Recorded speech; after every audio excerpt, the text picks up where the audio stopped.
Good evening, ladies and gentlemen. You've just witnessed a beautiful, poignant film that depicted very gently, without drama, injustice, veteran problems, homelessness, and the kindness of a lay. It's beautifully written, directed, and obviously filmed. I cried towards the end, and I'm sure many of you did too. Please welcome award-winning Pakistani-American writer-director Bob Ahmed, whose films have been described by the media as inspiring, stunning, breathtaking. बस के दुश्वार है हर काम का आसान होना बस के दुश्वार है हर काम का आसान होना आदमी को भी मुयस्सर नहीं इंसान होना. Aroon, thank you for inviting me. This verse is from a poem by one of South Asia's most accomplished poets, who is Mirza Ghalib. And the conceptual translation of this poem is, to be human is easy, but to be humane is almost impossible. And that is the theme of this film. Oh, that's beautiful, Babar. Absolutely beautiful. Why did you make this particular film? Did you think about this theme when you decided to make this film? Before I answer that question, Aroon, if you don't mind, I'd like to take a quick moment to highlight some of your work that you have done.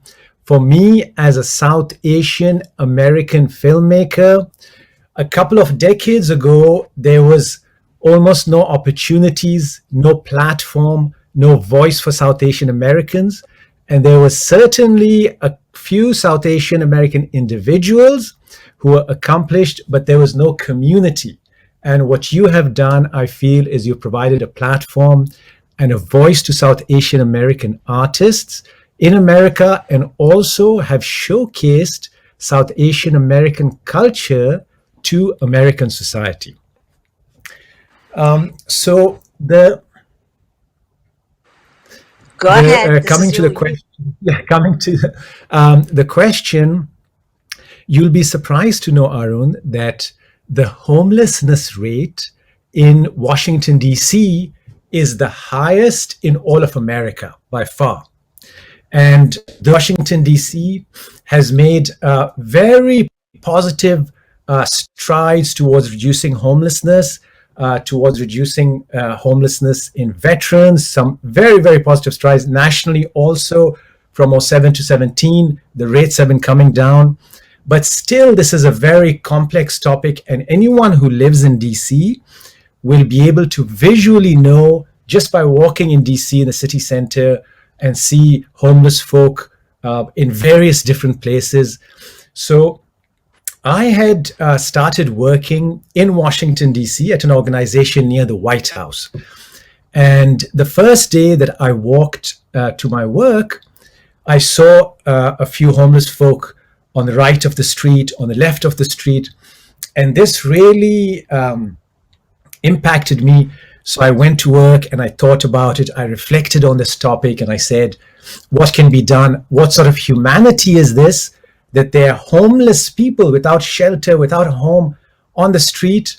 And what can be done about this? I phoned some people. It was something I really thought about. So this continued the next day. Again, I walked to work and again. And very soon I started to realize that I was beginning to think less and less about this.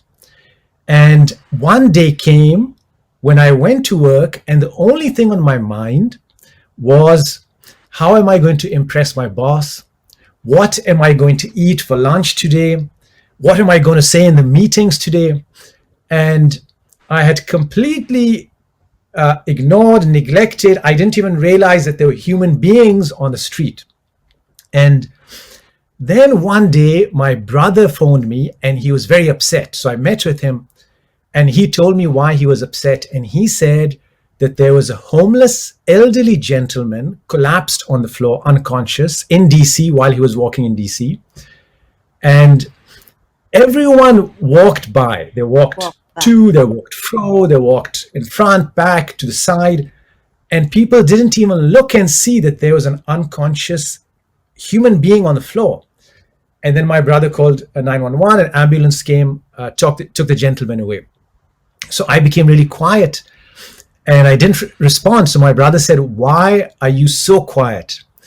And I said, "Yes, there is a lack of humanity in this world, and people do look away when they see a social issue or an injustice and they walk by. But I too am one of those people who walk by every single day." And at that moment, my brother and I decided that we need to make a film which is like a mirror. And in that mirror, we can see a reflection of how much is left of our humanity.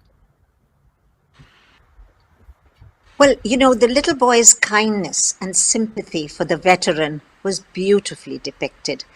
I mean, I love the way you directed it, subtly, with sympathy, sensitivity, and silently. You showed us the child's humanity. Bravo. The young boy was very, very good.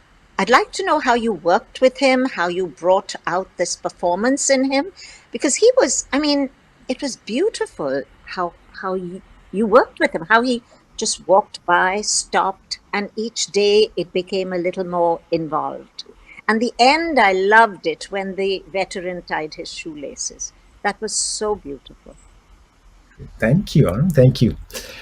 So this is a point I think about directing, and over my career, I really learned. I think, felt that my perspective changed on what a director is, and I feel now that a director is not someone who directs the camera, but who directs the actors.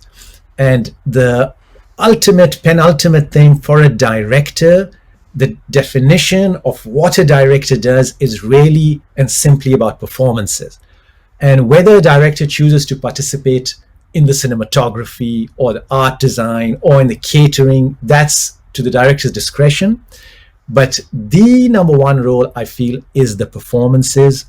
And within the performances, then it's about a whole, very big topic, but to give a few bullet points, it's to choose the right person for the role and to provide context to the actors and to provide the actors to create the character rather than to extract a performance out of the actors. So that is something very important to me, which I have worked on over the years and tried to understand. I'm still trying to understand that. And first is choosing the right actors, then providing the context, and then giving them the opportunity and the space to be able to create something themselves. And I'll give you a quick example, which is both with this actor in this short film, and I made another movie in Mongolia called Amka and the Three Golden Rules, which got a very, very good reception. And you remember we showed it at NIFE? Yes, exactly. We had a really good screening at the New York Indian Film Festival. So with the actors, for example, one of the most difficult things is for an actor to cry on camera. So for someone to sit on a couch and cry, that can be done. But to say, okay, there's a camera pointing at you, there are lights, there's crew behind there, and the director saying you have 5 minutes. So in that circumstance, to cry on camera, I think for any director, that would be a big achievement. And then again, coming back to the performances and also trying to make it authentic. Crying, for example, would not mean crying, tears coming out, face being distorted, because that's indicating that I'm crying.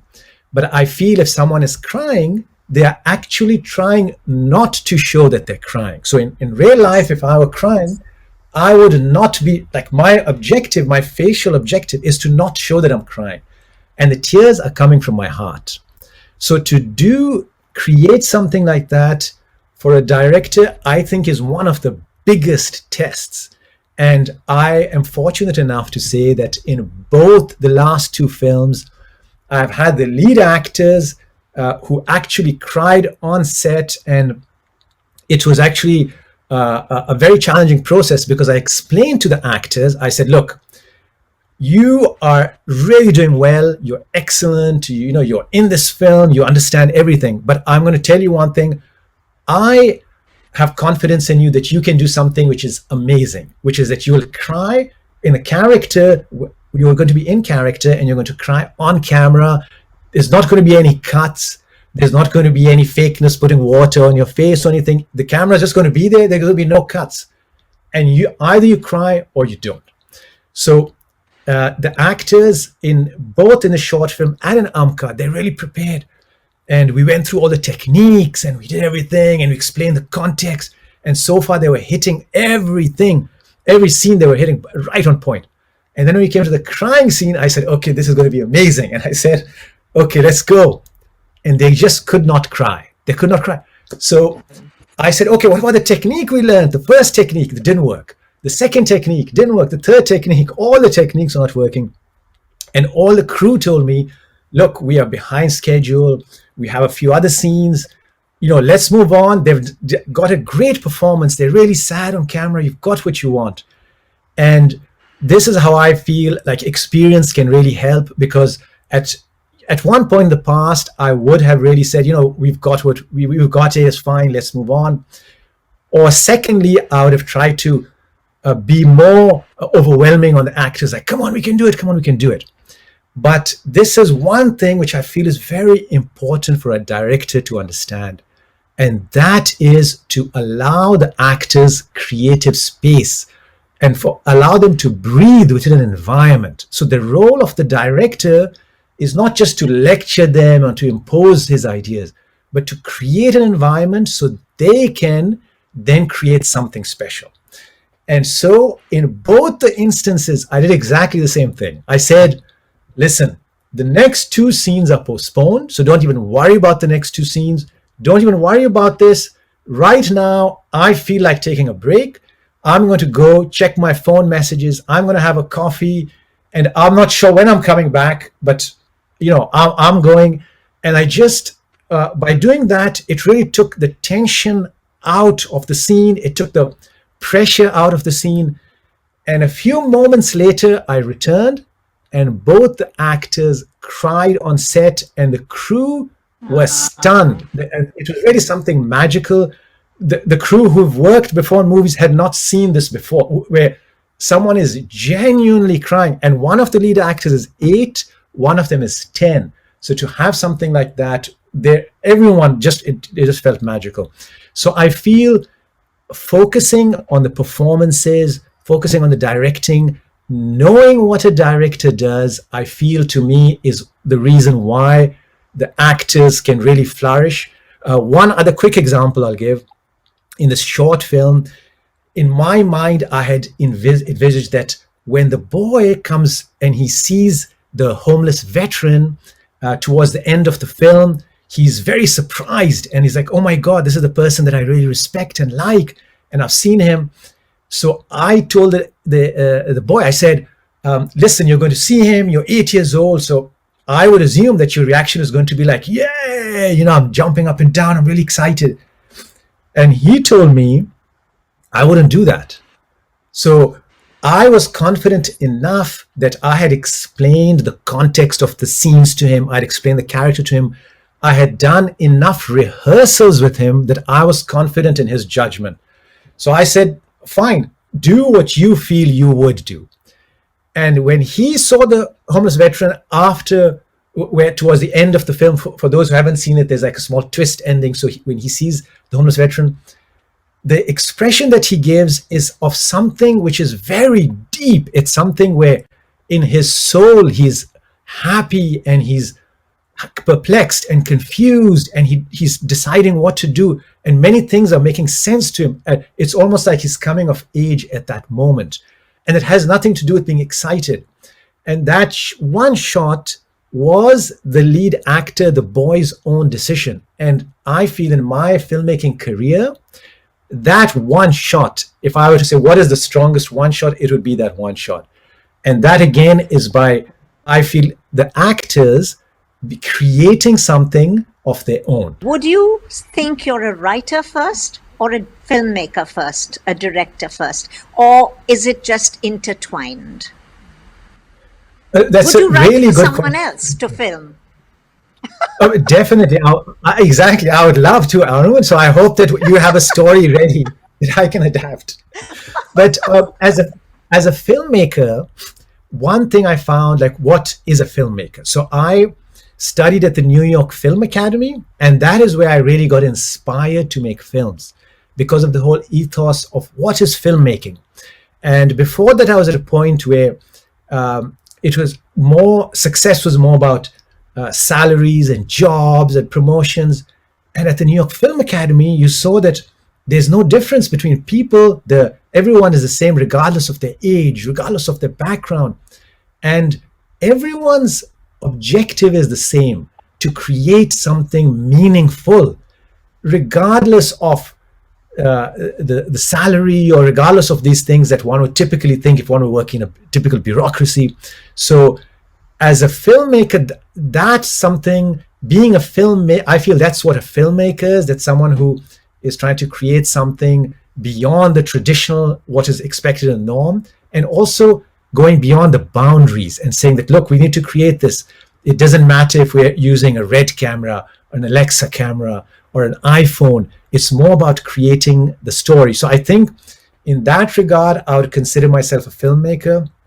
And for example, at the New York Film Academy, when I started there, when I studied there, I would finish studies at about 1 a.m. at night. Like, we'd be editing on the film, and then I'd catch a subway, a metro back to my apartment. I was sharing with my friend an apartment, and I'd catch it. And then my friend would tell me that, remember, at after midnight in New York, when you're on the subway, never look someone in the eyes, because anyone can be crazy. While I was at the New York Film Academy, I was so inspired that every single day, including weekends, I would finish at 1 a.m. I would sit on the subway, and I remember I would glance sometimes at other people, and they would be glancing at me, thinking maybe I'm the crazy guy. But I would love the whole environment, working every single day, including weekends, and just loving it, not expecting that, okay, this may lead to this job or this may lead to this. And I feel that is a filmmaker. So I would say I'm a filmmaker first, and always someone who is trying to improve as a writer. I think you're a filmmaker with heart, a writer with heart. That's just what I've got out of everything you're doing. Now, how long did it take you to and you know something, this subway business, to write a story about that? Because that, I'm sure, inspired you. Looking at all these people, various types and characters in New York on subways. And one point I would like to make here, Aroon, is about short films, because your viewers may know or not know about the short film format. So one is a feature-length film, which is 1.5 hours to 3.5 hours. Then there's the short film category, which is a separate category. This is not a condensed feature film. This is a separate category in itself. And the different reasons why they're made, I think it is very important for filmmakers to be making short films. One is that the short films gives a person an opportunity to work on their craft. Secondly, the stakes in a feature film are that if something doesn't go well, that can significantly impact one's career. With this, a person can continuously improve. And another thing is also, in the time of the pandemic, where you may have a small amount of time to film scenes, to film a story, then this is a very good time for short films. And 5 years ago, there was no real concept of short films. They were just more for film festivals. Today, you will see people making a living and making a very successful living creating short videos and short films, which are shown on YouTube regularly. Netflix is showing short films. Sundance Channel is showing short films.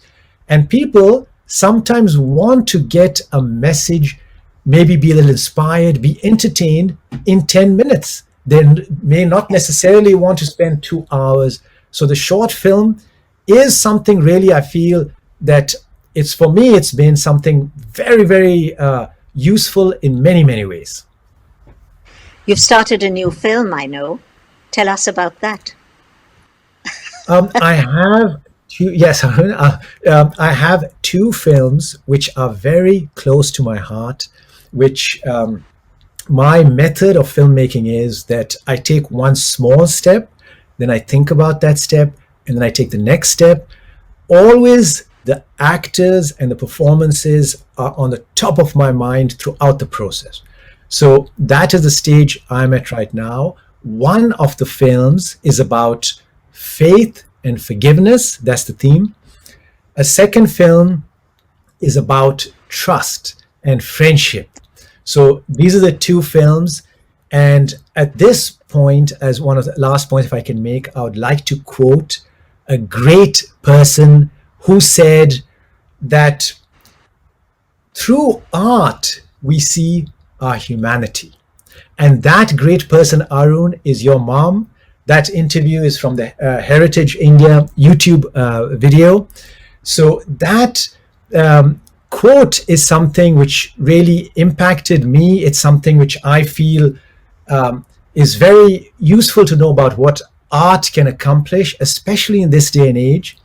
And these films that I'm trying to make, they are showing that in this very harsh world, in this world where the circumstances can become very difficult, where the people's attitude can be difficult, where the people can look away, blatantly look away from something that's happening right in front of them.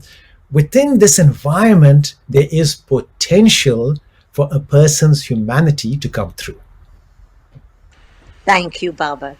Thank you, Bob or Baba, whichever. Thank you very, very much. It was an absolute pleasure talking to you.